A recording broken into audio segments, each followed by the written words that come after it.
Hello, it's Govinda Singh, 1984, Governor of 84 Aria of OSNST Limited, and I would just like to read the Beatitudes prayer from the book of Matthew in support of Palestinian-Christians.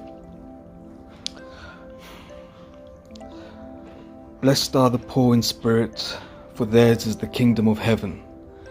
Blessed are those who mourn, for they will be comforted. Blessed are the meek, for they will inherit the earth. Blessed are those who hunger and thirst for righteousness, for they will be filled. Blessed are the merciful, for they will be shown mercy. Blessed are the pure in heart, for they will see God. Blessed are the peacemakers, for they will be the children of God. Blessed are those who are persecuted because of righteousness, for theirs is the kingdom of heaven. Blessed are you when people insult you, persecute you, and falsely say all kinds of evil against you because of me. Rejoice and be glad, because great is your reward in heaven. For in the same way they persecuted the prophets who were before you. Blessed be. So I say that prayer in solidarity with the Palestinian Christians.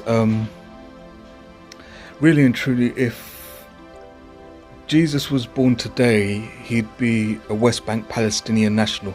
He'd have a Palestinian passport.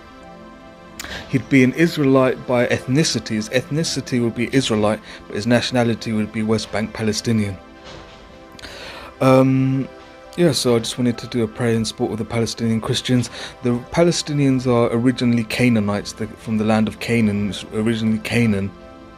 And when I read the book of Matthew, and it said something regarding the Canaanite woman when she approached Jesus Christ, he said, "Is it suitable? Is it worthy? Is a dog worthy of eating at their master's table?" Implying that the Canaanite woman was a dog.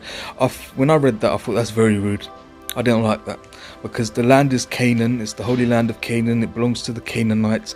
But that verse is a parable, it's a fictitious parable based on a real life event that an apostle wrote down saying Jesus said this.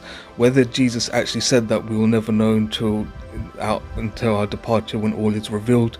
But that particular parable I'm not keen on.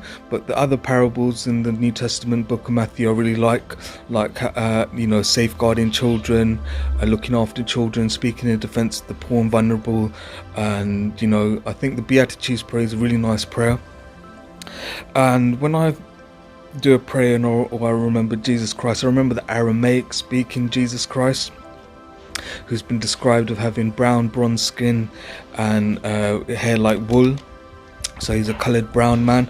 And so then it gets me to think about the current situation in America, or what's been going on in America for hundreds of years. You have the KKK, who are white supremacist Christians.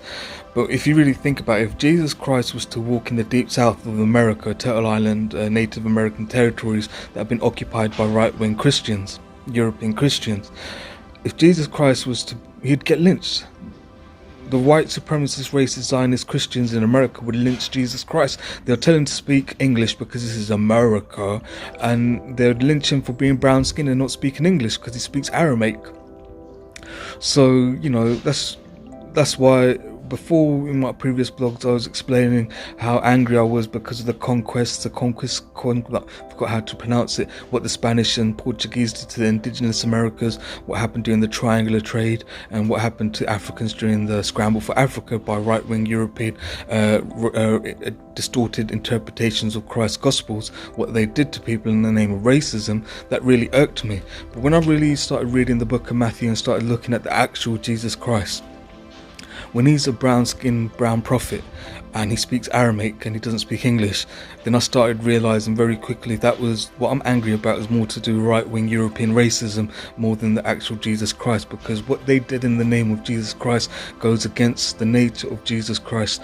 And what they did to people of colour, they would do that to Jesus Christ as well, for being brown-skinned Aramaic speaking. A lot of people in England, they've watched the movie, the 1970s or 1980s movie Jesus Christ of Nazareth, and because an English guy plays Jesus in the film and speaks English, they think, well, that means Jesus speaks English and is white-skinned English bloke, when that's not the case. Jesus is a Middle Eastern brown skin Aramaic Hebrew speaking prophet. So that's what I just wanted to say. And so that's Govlov 84 R of OSNST. Peace.